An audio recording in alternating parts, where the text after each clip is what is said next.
A gente teve Diga. um episódio que talvez ilustre essa confusão que acaba sendo criada agora na eleição, quando o ACM Neto se autodeclarou pardo, aí o movimento negro disse que ele não podia ser considerado uma pessoa de cor, porque ele seria branco, ele se bronzeou, acabou isso gerando uma série de piadas na internet. É um pouco espelho disso, né? E o ACM Neto é alguém que ele integra a elite política e econômica na Bahia. Sim, mas se você for olhar a elite brasileira, ela é quase predominantemente parda. É Parda. curioso isso. Olha o Congresso Nacional. Lira é pardo. Pardo. Hamilton Mourão não mentiu, ele é índio. A ascendência Índio. indígena dele é clara. Eu sou antropólogo e vejo isso. Claro. Agora, o caso do ACM Neto, ele não soube como lidar com aquilo, porque ele é pardo. A avó dele é árabe, Arlete Maron, família de árabes de Ilhéus, da região cacaueira. O pai dele, Júnior, que é filho de Arlete com o velho Antônio Carlos Magalhães, a cara é de árabe puro. É Uhum. impressionante, você olha e vê um árabe. A mãe de Neto é uma mulata clara, Rosário.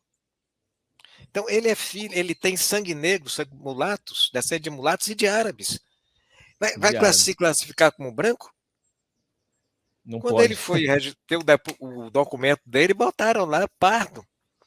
Claro. Agora, o que ele devia ter feito era desmoralizar o IBGE. Porque pardo, ele disse, eu disse que eu sou pardo, eu não disse que eu sou negro. Mas o IBGE diz que quem é pardo é negro, o movimento negro se apegou nisso. Embora não escondendo, de certa forma, que uma das candidatas a deputada federal lá na coligação do PT, era que é deputada hoje, chama Alice Portugal, Uhum. que se registrou como parda. Agora, ela que não é. Alice Portugal é alemã, o sobrenome dela é Hermann, ela não usa. É Alice Hermann Portugal. É uma descendente de alemães. Então, mas Neto podia ter mostrado a grande fraude do IBGE, mas eu não sei também se ele sabe disso, se ele tem pensado sobre isso. Ele simplesmente, como tem no documento dele, ele registrou lá pardo. Aí inventaram que ele queria roubar o dinheiro do fundo eleitoral de negros, como se ele precisasse disso. De certa forma, ele perdeu a eleição, não foi por isso, ele perdeu pela arrogância e pela autossuficiência. Arrogância. É verdade. Agora, aproveitando esse encaixe aqui da nossa conversa, há muito debate sobre a questão do racismo estrutural, né? E há muita confusão também sobre o entendimento do que é o racismo estrutural e se existe esse racismo estrutural. Há muito, vamos dizer assim, uso político disso, né? Então, a gente teve aqui, por exemplo, no governo Bolsonaro, um deputado, o próprio chefe lá da secretaria, né, que ficou responsável por essas questões, que também disso, né, vamos dizer assim, ele se apropriou, né, desse debate para dizer que não existe e tal, mas é um pouco da discussão do bolsonarismo sobre o que é o politicamente correto, o que é o politicamente correto, dessa briga que eles criaram, que eles construíram como narrativa, né, falaciosa, e para justificar agressões, ofensas e um ataque direto ao outro polo político. Eu queria que o senhor ajudasse a esclarecer ao nosso espectador o conceito e a sua visão em relação ao Brasil, à sociedade brasileira, sobre a presença ou não do racismo estrutural. Racismo estrutural tem dois. Primeiro, pensaram em usar isso como conceito, nunca conseguiram, porque isso não é conceito. Na verdade, ficou sendo uma ferramenta de acusação. Não tem nada de conceitual. Agora, bom, é mais uma coisa exportada dos Estados Unidos. O Brasil é meio desinformado nessas coisas.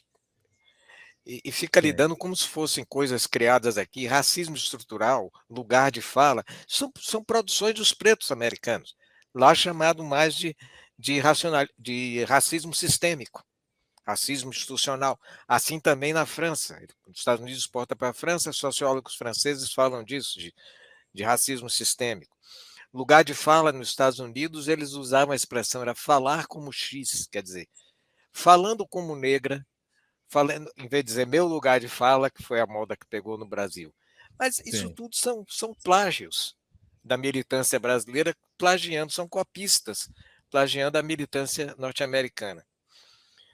Agora, sentido não faz nenhum.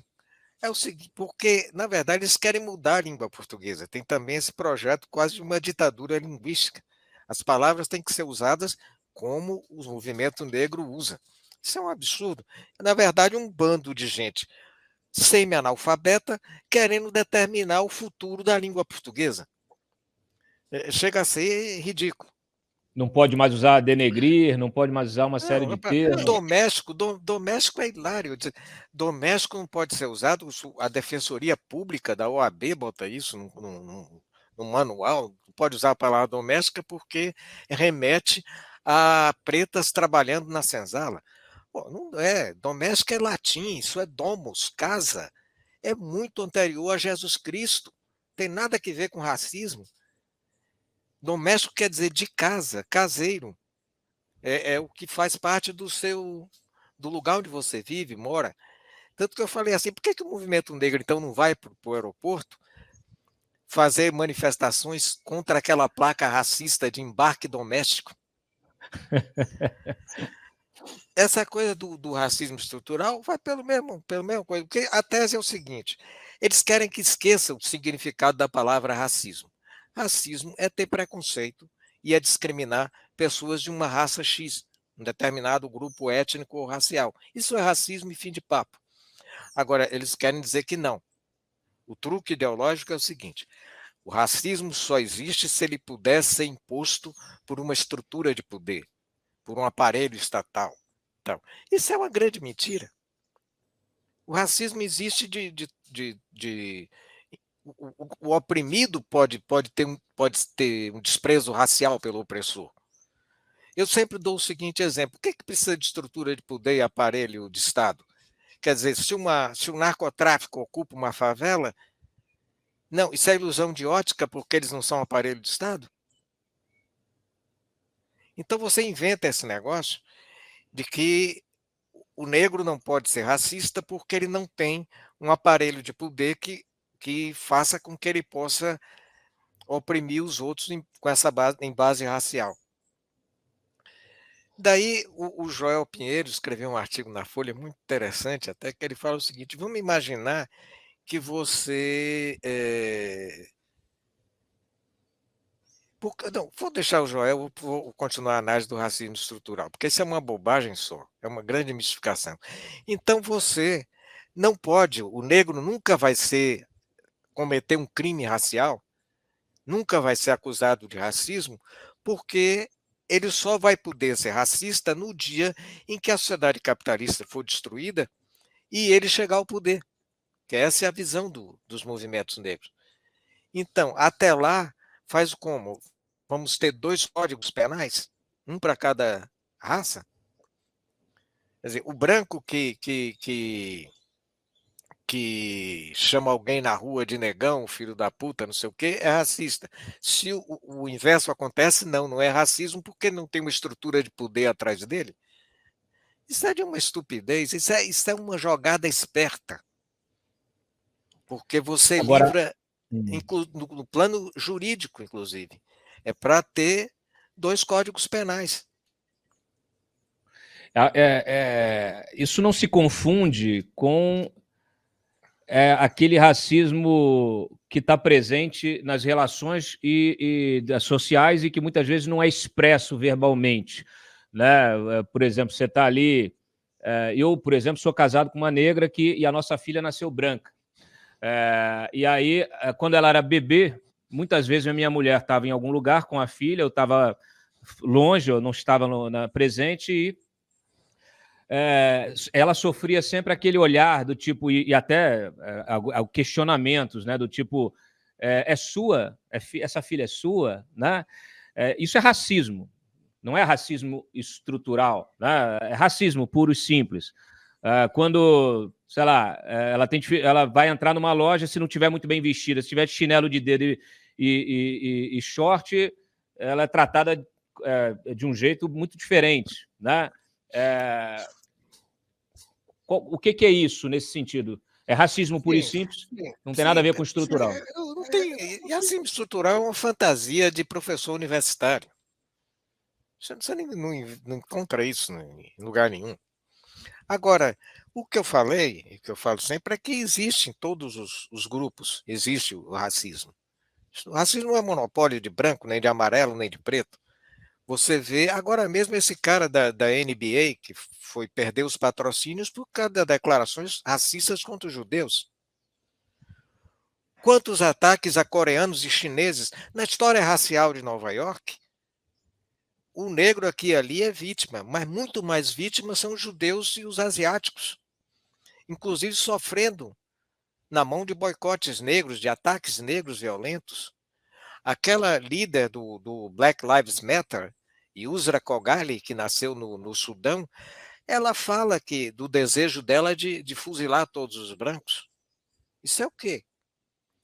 Aquele poeta americano, Leroy Jones, que diz assim, vamos construir um mundo nosso, cara, mas só depois que o último branco for morto. Isso é racismo. Não tem que, com as mesmas lentes em que a gente esquadrinha o racismo branco contra negros, tem que esquadrinhar o racismo de pretos contra brancos, de pretos contra judeus, de pretos contra coreanos, de pretos contra chineses, de pretos contra mulatos.